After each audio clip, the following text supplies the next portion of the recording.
சரி இன்றைக்கி நம்ம என்ன வீடியோ பார்க்க போகிறோம்னா பார்பியோட மார்னிங் ரொட்டீன் வீடியோ தான் பார்க்க போகிறீங்க. வாங்க பார்க்கலாம்.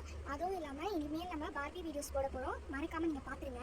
ஏன்னா வந்து நிறைய பேர் பார்க்கவே மாட்டேங்கிறீங்க நம்ம வீடியோஸை. நீங்கள் பார்த்தா தான் வந்து இன்னும் நிறையா இருக்கும். நம்ம ஒரு சீன்லேருந்து ஒரு எப்படி சொல்கிறது, நம்ம நிறைய நான் வந்து ஒரு சீன்லேருந்து எடுத்து அது கன்வீட் பண்ணிடுவேன். ஸோ அதனால தான் நீங்கள் எல்லா வீடியோஸும் பார்த்தா தான் உங்களுக்கு ஒரு வீடியோலேருந்து நான் பேசும்போது உங்களுக்கு நல்லாவே தெரியும். சரி ஓகேவா, டைம் ஆகிடுச்சு. அதுக்கெல்லாம் போய் குளிச்சுட்டு வந்துடுறேன். குளிச்சுட்டு வந்தால் என்ன ட்ரெஸ் போடலாம்,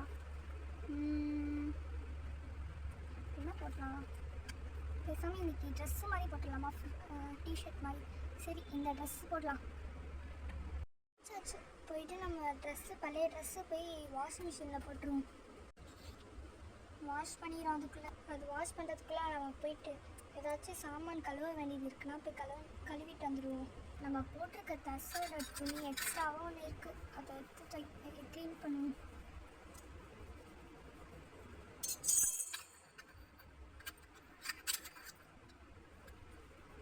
நல்லா தண்ணி நல்லா இருக்குது, இதெல்லாம் க்ளீன் பண்ணலாம்.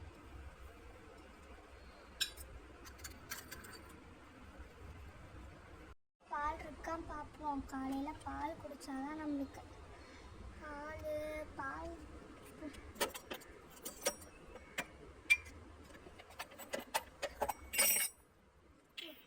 பால் போடுவோம். காலையில் பால் குடிக்கிறதே ஒரு சுகமாக இருக்குது. அப்போ தான் நம்மளுக்கே ஒரு தெம்பு வர மாதிரி இருக்குது.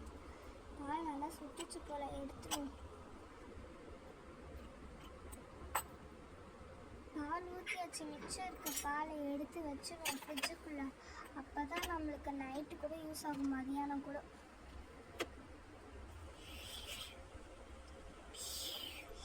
என்னோட பழைய பேக், நான் ஃபஸ்ட்டு ஸ்கூல் படிக்கும் போது நான் பேக் யூஸ் பண்ணது, ஃபஸ்ட்டு நான் வந்து படிக்கிறதுக்கு முன்னாடி பேக் யூஸ் பண்ணது, எல்லா பேக்கும் நான் என்னோடய வீட்டு பண்ண மேலே போட்டு வச்சுருக்கேன். அதெல்லாம் எடுத்து என்னென்ன பேக் அப்படின்னு காட்டுறேன். இந்த பேக்கெலாம் நான் ரெடி பண்ணோம். அந்த பேக்கெல்லாம் வந்து பிஞ்சு போயிருக்கு, ஆனால் நான் பத்திரமா ஞாபகார்த்தமாக வச்சுருக்கேன்.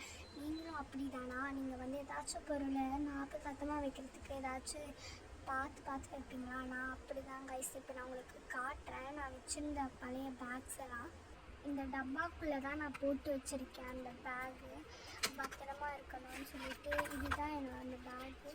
பார்த்திங்கன்னா இந்த மாதிரி பிஞ்சு போயிட்டு, இந்த மாதிரி பிஞ்சு போய் இந்த மாதிரி உள்ள காசு இருக்கா? ஆமாம் கைஸ், இந்த பார்த்தீங்கன்னா உள்ள காசு இருக்குது, 100 ரூபா இருக்குது. இதெல்லாம் என் பேக்கெட் மணி அப்படியே வச்சுட்டேன், கிழிஞ்சிருச்சுன்னு சொல்லிட்டு.